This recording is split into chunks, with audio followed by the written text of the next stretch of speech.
Most people think time is like a river that flows swift and sure in one direction. But I have seen the face of time, and I can tell you, they are wrong. Time is an ocean in a storm. You may wonder who I am and why I say this. Sit down, and I will tell you a tale like none that you have ever heard. Welcome back to the channel, folks. Prince of Persia. I can't tell you how happy I am that this series is finally having a resurgence. It all started with the announcement of the Sands of Time remake, which, wasn't all that well received, but at least Ubisoft took the L on it and delayed the game to polish it up. Though whether it releases before the company goes under is another story. But let's not dwell on that. What's exciting is that we've actually gotten new games in the franchise. The Lost Crown and the Rogue Prince of Persia. Both have been met with positive reception, and they've reignited interest in the once iconic series. I've been playing The Lost Crown since it came out, and it's fantastic. After beating Metroid Dread, I was craving a challenging 2D Metroidvania, and this game absolutely delivered. The tight platforming, the tough but fair combat, and the gorgeous environments all hit the mark. And if you haven't picked it up yet, do yourself a favor and grab a copy. Seriously, we need more Ubisoft games like this. Ones that break away from the tired Far Cry 3 formula they've been milking for over a decade. Assuming I don't fall behind schedule again, this video should be out around Black Friday. The Lost Crown will probably be discounted again, so grab 2 copies while you're at it. I'd love to shill for the Rogue Prince of Persia too, but I'll be honest, I haven't played it yet. It's on my list, but between juggling work, life, and other games, it's been hard to keep up. Still, just the fact that these games exist makes me nostalgic for the golden age of the Prince of Persia series. Back in the early 2000s, the franchise was at its peak. It was Ubisoft's crown jewel before it got replaced by Assassin's Creed. And it all started with the game that we're talking about today, Prince of Persia: The Sands of Time. Technically, it wasn't my first foray into the series. That honor goes to the original Prince of Persia, that I stumbled upon in my school's computer lab. I couldn't really figure out how to play it, and eventually got frustrated and just gave up to play Oregon Trail instead. But when Sands of Time came out on the PS2, it was a completely different story. This game blew me away when I was a kid, with its Arabian atmosphere, clever level design, and its fast parkour-like traversal. So let's revisit the Sands of Time to see what made it so groundbreaking. Does it still hold up after all these years? Or is it just a relic of a time that's passed? Let's dive into it. In Sands of Time, we step into the boots of the nameless Prince of Persia. The story begins with the prince accompanying his father, King Shahraman, on a military campaign to conquer the Kingdom of India, which is ruled by the Maharaja. Aided by the kingdom's traitorous vizier, the forces of Persia easily overcame the Maharaja's army. Eager to impress his father, the prince sneaks into the treasure vaults during the raid, and claims the Dagger of Time as his prize. Despite the vizier asking for the dagger as part of their deal to betray his kingdom, King Shahraman allows the prince to keep the dagger as a trophy. After sacking the kingdom, the Persians stop in the city of Azad, where Shahraman presents the hourglass containing the Sands of Time as a gift to the Sultan. The Sultan is captivated by the mystical hourglass, and the vizier bamboozles the prince into using the dagger to unlock it. To everyone's horror, this unleashes the Sands of Time, turning the entire court into monstrous sand creatures, the prince's dear old dad included. Realizing the colossal fuck-up he just made, the prince resolves to stop the spread of the sands and undo his mistake. Alone and unsure of how to actually fix all this, he reluctantly teams up with Farah, the princess of India who was captured by his father's men during the initial raid. Needless to say, these two have plenty of reasons not to trust the other, but through their shaky alliance they'll grow to trust and depend on each other. Maybe even love each other? And stop the vizier too, I guess. The game's story is fairly simple and straightforward, but its presentation keeps it from feeling generic and forgettable. In the vein of its inspiration, Arabian Nights, the game's framing device has the prince recounting the events of the game to some unseen person. Sands of Time really has some fun with this setup and incorporates it into the gameplay. The prince will chime in that he'll start the story again from this point, whenever you stop and save, insist things didn't happen like that whenever you die and have to retry, and the poor guy even sounds a little disappointed when you're quitting the game and he's forced to stop his story. Since the prince is narrating the story, we're constantly aware of his thoughts and emotions, making him feel more relatable and likable. And unlike many other games, the Sands of Time barely uses any cutscenes, letting its story unfold without removing control from the player. To go along with the simple story, we have a rather tiny cast of characters. made up of Aladdin, Princess Jasmine, and Jafar. Outside that trio, you'll encounter like one other person, but that's about it. Again, it's to the game's benefit, as it can take its time fleshing out our leads since the story's focus is solely on them. The prince isn't the traditional pure and ideal hero. He's cocky, and a bit of a pompous douchebag with his own agenda, initially eager to prove himself to his old man, but when that ambition leads to the Sands of Time being released, his redemption comes not just from undoing his screw-up, but by growing to become a proper hero and ditching his selfish attitude. It does take him a while to get there though, as he's still a pompous and arrogant prick in his early interactions with Farah.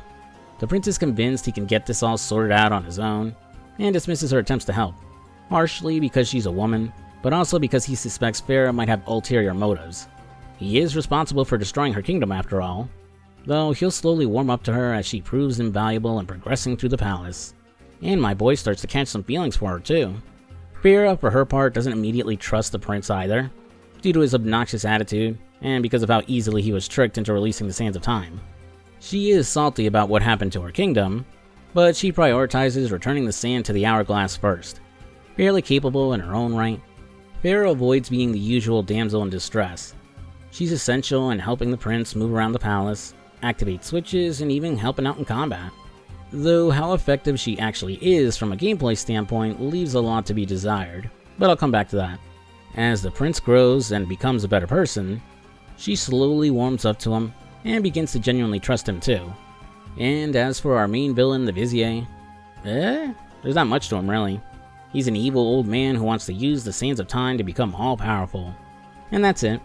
You barely interact with the guy too, as he's only seen at the beginning and end of the game. He's basic, but for a story like this, he didn't really need to be all that complex. The Prince of Persia: Sands of Time is a linear action-adventure game that, despite being confined to the Sultan of Azad's palace, manages to create rich and vivid environments for its levels. Outside of the elegant halls of the palace filled with traps and hazards, there's underground grottos, a massive library filled with books, a decrepit prison, and when we venture outside the palace, we'll stumble upon small gardens and tiny oases. The variety keeps the game from looking dull, and manages to create environments that make sense and don't feel out of place with its setting, so you don't have underground magma levels that feel too video gamey and out of place. Also, I didn't realize this at first, probably because I'm used to it with modern games, but Sands of Time has close to no loading times, so you can just jump right into a new area without breaking the immersion, or quickly reload a checkpoint after dying. Which, if you're as unskilled as I am, you'll be reloading a lot. The Sands of Time is far from the hardest game I've played, but some of its traversal does require good positioning and reflexes that take a few tries to get right. And I'd call combat more tedious than difficult, but I'll get into that in just a few. First, let's talk about the traversal. While it doesn't quite reach the quality and variety of Assassin's Creed's parkour, Prince of Persia did set the foundation for its design. The prince can dodge roll to avoid traps, wall run to cross gaps, wall jump to climb walls or reach platforms, swing off poles, and more. What helped the movement stand out compared to other platformers of the time is how the Sands of Time combines all these mechanics to create fun and challenging traversal sections. And thanks to how smooth the prince controls, all these moves feel very intuitive to pull off. That means you can effortlessly swap from one maneuver to another to move through an area, and it never feels clunky or slows you down.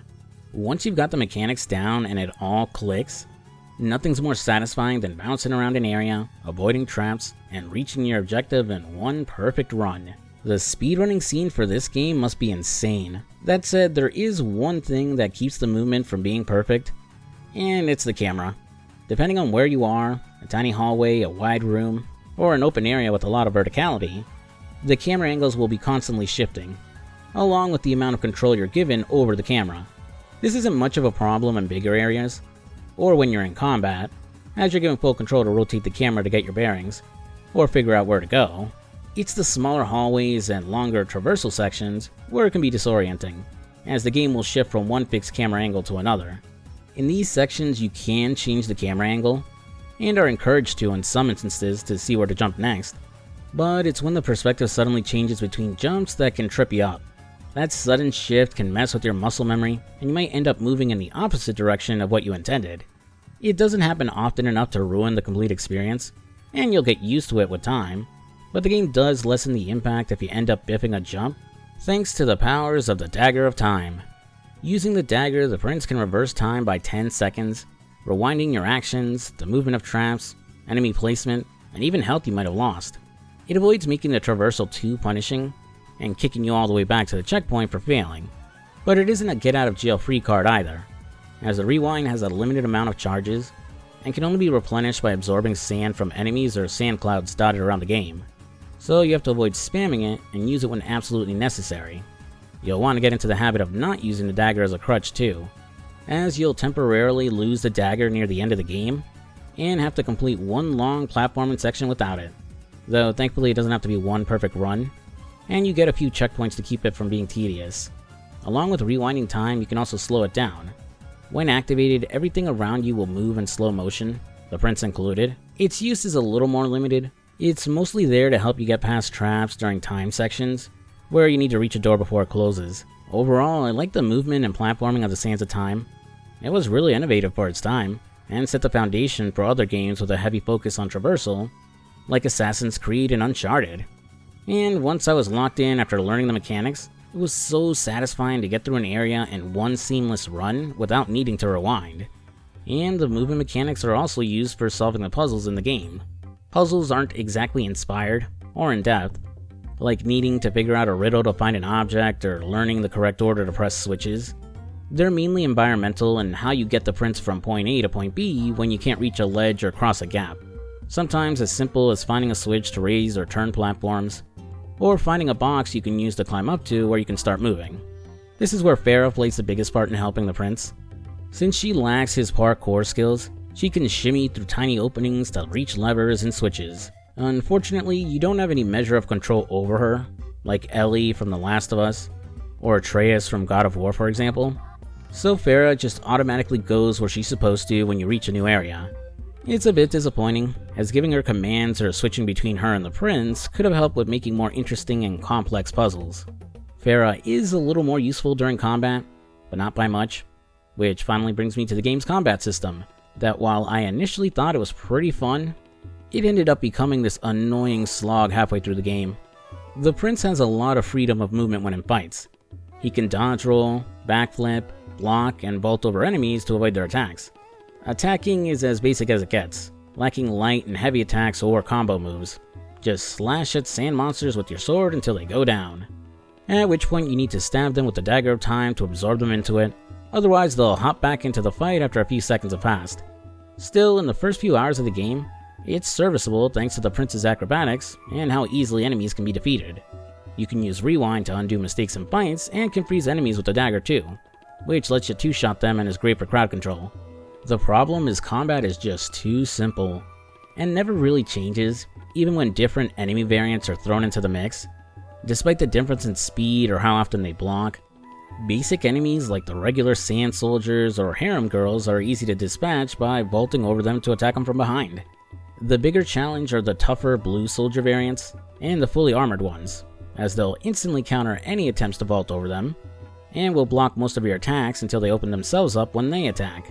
Normally, I'd welcome the challenge, since it prevents you from just mashing the attack button to win, but fights become way too chaotic and frustrating once the elite enemies regularly start showing up. First problem is that due to how the camera moves when you're fighting, and how enemies will circle around you, it's way too easy to accidentally try to vault jump instead of dodging away. Next, and by far the biggest problem, encounters go on for way too long. Fights will usually start off by fighting 3 or 4 sand creatures at once, but more will spawn to replace the ones who went down. Since there's nothing that tells you how many enemies are left, at most you get a visual cue in some areas when the save point slowly forms the more enemies that go down. Fights end up feeling endless. I honestly thought I was doing something wrong the first time I noticed this. Like maybe there was a sand wizard or something hiding outside I had to kill first to stop it from spawning more monsters. But nope, nothing like that at all. Fights become less about using smart tactics to clear enemies, and just a frustrating test of endurance. Using rewind and freeze only gets you so far. The only reliable way to survive these encounters is to disengage enemies long enough to heal yourself, which you do by drinking water from a nearby source, which thankfully is somewhere close by in the majority of fights, but not always. Though the animation to drink water and heal is pretty long, so it can be interrupted if you're attacked. Farah sometimes mitigates the issue, as she'll fire arrows at sand creatures to help, but who she shoots is completely random. She can't actually kill any of them, just stun them, and occasionally her arrows will actually hit the prince. Farah ends up being a detriment in certain encounters too, as well monsters will mostly aggro the prince. Sometimes they just stick to her, so if you don't get to her fast enough, or she ends up surrounded, she'll die and you'll have to redo the encounter. You might even end up getting her killed in the midst of trying to save her, as any enemies aggroed to the prince will follow him to Farah, and she can be caught in the crossfire as they try to attack him. The game does have ways to improve your survivability in fights. First, with these magic fountain rooms you can find that will increase the prince's max health. The other is with upgraded swords that are supposed to make your attack stronger, so you can drop enemies faster. But honestly, I never noticed a difference. I think this is mainly because encounters will be filled with more of the stronger enemy variants as time goes on, so it still takes like 3 to 4 hits to drop them even with the power boost. The only time you feel noticeably stronger is with the final sword upgrade, which one-shots every sand creature and doesn't need you to finish them off with a dagger. Also, one final annoyance, but every single fight ends with a slow close-up of the prince posing and sheathing his sword. It's small, but it just adds to the repetitiveness and tedium of combat. If it wasn't for the excellent movement and platforming challenges, the combat would have completely soured my experience with the Sands of Time. To finish up my review, let's go ahead and wrap up the story. Unlike I normally do, where I recount the events from beginning to end, the simple story and how it's presented would just make describing my playthrough way too repetitive. So let's skip to the end of the story. After growing closer and overcoming all the ordeals in the Sultan's palace, the prince and Farah will reach the Tower of Dawn, where the Vizier has placed the Hourglass of Time. On Farah's instruction, the prince prepares to drive the dagger into the hourglass and undo what happened. However, despite what they've gone through, and how close they've grown, the prince still can't completely trust Farah. This moment of weakness gives the Vizier just enough time to cast a spell and send the pair flying out of the tower. They wake up in a dark tomb, and Farah calls out the prince for not finishing the job when he had the chance. And she's hurt that after everything they went through, and that she trusts him, he still couldn't trust her. The camera then pans away from them and only shows sand falling in the darkness. I thought they might have been having sex at first, or maybe it was a visual glitch, but they're just hashing things out by talking and confessing their feelings. The scene will then transition after Farah speaks a magic word her mom told her, and conveniently it opens a way out of the tomb they're in. Farah soon disappears and the prince will have to figure out what doors to take in order to reach her. I actually really like this puzzle, as you have to listen for the sound of splashing water in order to find the right doors to enter. I think it's a missed opportunity that the game didn't make more use of sound for other puzzles, but oh well. Anywho, the prince finds Farah waiting for him in the bath. And this is actually when the two do the deed. Unfortunately, Farah only seduced the prince to take the Dagger of Time and his sword, so she could finish what he couldn't. After arming himself with a new sword, the prince makes it back to her just as a sand creature knocks her over a ledge. He manages to catch her by grabbing the Dagger of Time, ouch, but Farah, feeling remorseful for duping him, sacrifices herself by letting go. As the prince mourns over his beloved, the Vizier shows up and tries to tempt him into joining forces with them. Our boy rejects Jafar's offer and plunges the dagger into the hourglass, rewinding time all the way to before his father's army attacked the Maharaja's palace.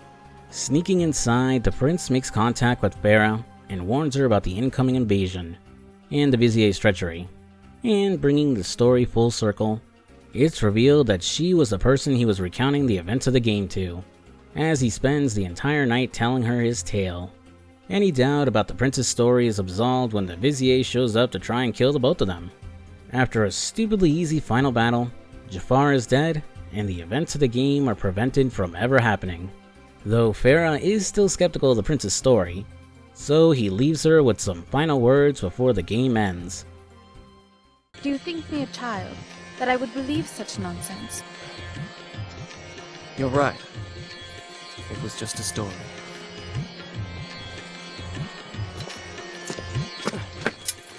Wait! I don't even know your name. Just call me Kakolukia.